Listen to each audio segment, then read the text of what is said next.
Welcome to 10,000 Things. I'm Elizabeth Atkins of Two Sisters Writing and Publishing, and on this show, we teach you the 10,000 things you need to know to write, publish, and promote your book. Wow, we are in for a treat tonight because I'm going to talk about something that's so important to your writing. Whether you're writing fiction or nonfiction, dialogue is imperative that you write crisp, clean, captivating dialogue that engages the reader and distinguishes your character to the point that your reader knows who's talking based on certain words, rhythms, and styles of speaking. Now, a lot of times, first-time authors, and back when I wrote my first novels, I was guilty of this, tend to write in ways that the dialogue sounds very formal or stiff. We don't talk in complete sentences all the time. We don't speak in formalities. We hack off the last letter of a word a lot of times. We use slang, we use colloquialisms. Different parts of the country and world use different phrases to mean different things. So all of these are things you can incorporate into your writing to distinguish your characters. So tonight on 10,000 Things, I'm going to share with you some tips to write really excellent dialogue that will keep your reader engaged, entertained, inspired, and most importantly, continuing to turn those pages in your novel or your memoir or whatever it is that you're writing.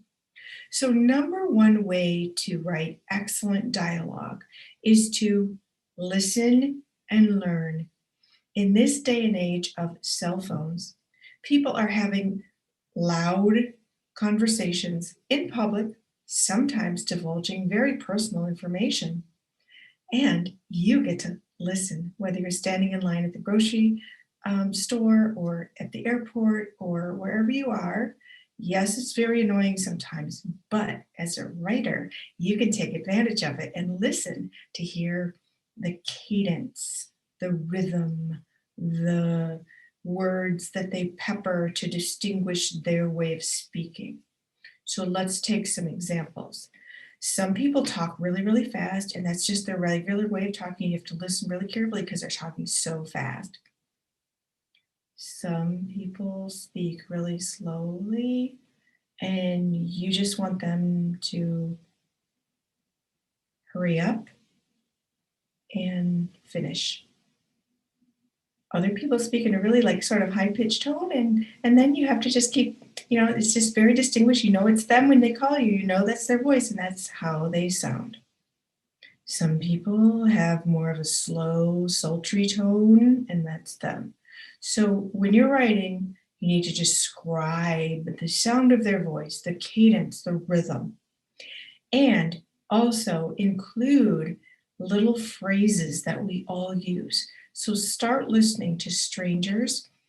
Listen to your family members. Your grandparents might speak a certain way, your parents, your spouse, your partner, your friends, your colleagues, your neighbors. People all speak in different ways and with varying degrees of formality depending on the relationship.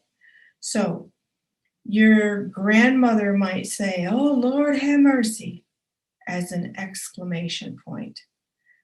You might know somebody who always says, "and by golly," in their speech. You might know someone who says, "you see what I'm saying?" after every sentence. You might know someone who uses the word "like" a lot. Like, I just didn't know what to say. Like, I was so confused. There are people who cuss a lot, and that distinguishes them. They might drop the F-bomb every other word, and they might cuss in a way that they're not cussing, like say effing instead. And so that's unique because it says something about their personality. Like they really want to use that word, but they don't want to be offensive. So they're going to just say the nice version of it. So really listen and decide what type of speech patterns and rhythms best fit my characters to convey their personalities, their motives and the stories. Another thing is to really make sure you use crisp language. So rather than long, drawn out monologues, be really concise. Less is more. Pack a powerful punch with the words that people do speak. And the best way to do that is to think about when you're telling a story to someone and you really want to impress them and you really want to keep their attention, you're going to boil the story down to the most engaging, interesting, fascinating, shocking, scary, funny moments. And so when you're writing your dialogue for your characters, you want to do the same with your reader by capturing their attention, keeping their attention, engaging them with as few words as possible with words that pack the most powerful punch. So you don't want all this extraneous rambling that's boring. Think about when somebody's telling you a story and you're like, get to the point already. You want to be the same with your writing in consideration of your reader. They just want to know what's happening. They want to know what's happening as quickly and as high energy, with as much high energy storytelling as possible. So you have to punch up the volume. You can write your first draft and then go back to that dialogue and like crank it up, crank it up, crank it up. And it takes a lot of work to perfect your dialogue. Another thing that you can do is to make sure that each character's you're showing things about their personality through their writing. So the person who speaks very primly and properly is probably going to be a prim and proper person, unless they speak primly and properly in one setting, but they're actually pretty wild and obscene in another part of their life. Can show the multiple personalities or facets to their personality that they try to mask through different types of dialogue. So your dialogue really can convey multi-dimensional aspects of a person's character. And so that's really fun to play with. So your character might have different ways of speaking to different people. We all do, but we have to, as a writer, we have to be conscious of it enough that we can actually write about it convincingly. So start studying the different ways that you talk to different people in your life. Now, I'm going to share some examples of some great dialogue. Now, in my book, Husbands Incorporated, I worked so hard. This is a book about Husbands for Hire Empire. I worked so hard on this dialogue, like with each character. The ex-husband who's out to shatter her empire. I use sort of analogies of a dog barking and biting, and then I use like all the words describing the way he talks. He growls, he barks, the words all convey sort of a dog attacking her type of energy.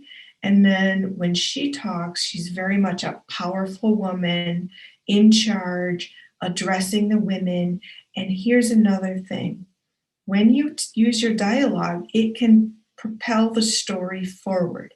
So your dialogue can drop storytelling nuggets on the reader so that it serves a purpose. So it helps tell the story. So for example, Venus Roman, the main character here, has gathered all these women to her headquarters to talk about her Husbands for Hire empire. And she's giving the backstory of what motivated her philosophy to do this. And you'll see how her dialogue, as she's speaking to the women, tells this beautiful story. She says, "Ladies, I applaud you for having the courage to seek the answer to life's million-dollar question. How do you keep the love alive after we vow to love and to cherish, till death do us part. Husbands Incorporated is the answer to this question that has vexed writers, philosophers, and lovers since the beginning of time, because too many of us have discovered the tragic reality that love dies and monogamy is a myth. That's a major theme in this book, and I play up on all kinds of things. You fantasized about your wedding day as little girls, Venus said. Found your Prince Charming, put on the big white dress, played house, had babies, supported your husband's career, then realized that 5, 10, 15 years into it, that white picket fence felt like prison bars, and your Prince Charming had turned into a frog.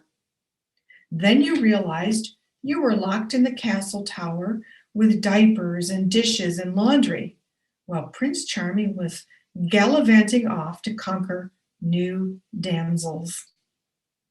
Now, I had a ball working on this, and I spent so much time crafting that dialogue because I took all the images of white picket fence, big white wedding, Prince Charming, and put a new twist on it that's kind of cynical, because that's what the story is, and put a whole new spin on it.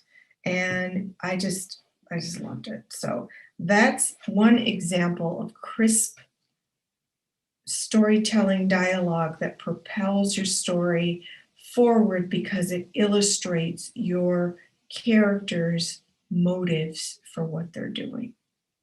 Now, I also want to share in my mother's book, her memoir, The Triumph of Rosemary. She talks about how when she met my father, and he was a Roman Catholic priest who left the church in the 60s to marry her, a Black woman, 25 years younger, very scandalous, and the bishop called her into his office to say, you can't do this, and you're causing a scandal. So my mother, this is her memoir, that was fiction, this is a true story. She recalled, when she sat down to write her memoir, she recalled this dialogue like it was yesterday. So if you're fortunate enough to be able to do that with your writing, you're very lucky. So some people who write their memoir have to sort of reconstruct the dialogue based on their memories or other information or even oral histories in the family. And so here's some of the dialogue that she remembers. She went to the bishop's office as she was requested to do so. And he said, he began slowly and methodically, "It has come to my attention that you are carrying on an affair with a priest in the diocese, Father Thomas Atkins. Is that true?" She writes, "I responded politely, I am in a relationship with him, Your Excellency." "You realize, of course, Miss Bowman, that this affair is illicit and sinful, don't you?" "No, Your Excellency," she said respectfully, "I do not. Father Atkins has left the priesthood, and you even suspended him as of June 9th of this year. He is no longer a priest." He immediately shot back in a harsh tone, "That is not true. Being suspended from priestly duties does not mean he is automatically not a member of the clergy any longer. Instead of carrying on an affair with him, you should be assisting all of us who are concerned about his well-being, including his mother and sister, in trying to get him into an institution so that he can be psychologically evaluated." Real conversation. My mother remembered it, was etched on her heart, soul, and mind. She recalled that dialogue from the bishop in her book, The Triumph of Rosemary. It's an awesome book. But the point is that it's very crisp, it's harsh, and it's very engaging. Everybody who reads this book says, "I felt like you were talking to me." That gets back to my point earlier. When you're telling a story to someone orally, you are trying to keep their attention throughout the whole story and keep them engaged and interested, not glazing overboard. So very, very important. Now, here's another thing. In the Norton Anthology of Literature by Women, one of my favorite writers ever is Zora Neale Hurston, who had the gift of writing the most elegant, eloquent narrative with really powerful colloquial dialogue. So if you live in a different part of the country or in a certain culture where the colloquial language is important to your storytelling, then this is for you. So this story is called Sweat, and it's fascinating because it's Southern Black people, a man and a woman, so there's the Southern dialogue here, and yet her language is so beautiful when she describes what's going on, even though it's a very somber story. She says, he stepped roughly upon the whitest pile of the laundry, kicking them helter-skelter as he crossed the room. His wife gave a little scream of dismay and quickly gathered them together again. Sykes, you quit grinding dirt into these clothes. How can I get through by Saturday if I don't start on Sunday? Delia's habitual meekness seemed to slip from her shoulders like a blown scarf. Beautiful image. She was on her feet, her poor little body, her bare, knuckly hands bravely defying the strapping hulk before her. Look at here, Sykes. You done gone too far. I've been married to you for 15 years, and I've been taking in washing for 15 years. Sweat, sweat, sweat. Work and sweat. Cry and sweat. Pray and sweat. So the story is called Sweat, and it's about this abusive marriage and what happens in the end and how brutal he is to her. And throughout, the dialogue is just so authentic. It's so gripping. It's so disturbing. But she just brilliantly weaves it all together in a way that's real. So that's the last point I want to make. If you do anything else, make certain that your dialogue is very real, authentic, the way people really talk, not formal, not stuffy, not unrealistic. Make sure it sounds like the way real people talk. And if you're doing anything with a historical perspective, you have to make certain that you're using the exclamations that people used of that era. So for example, if you have characters in the 1960s or 70s, like if they were hippies, there was a phrase like right on, or you would want to use phrases that are accurate to that time. So just like right now, you might call somebody dude, whereas in another era, nobody was calling each other dude or bro, or there's even some other words that people use like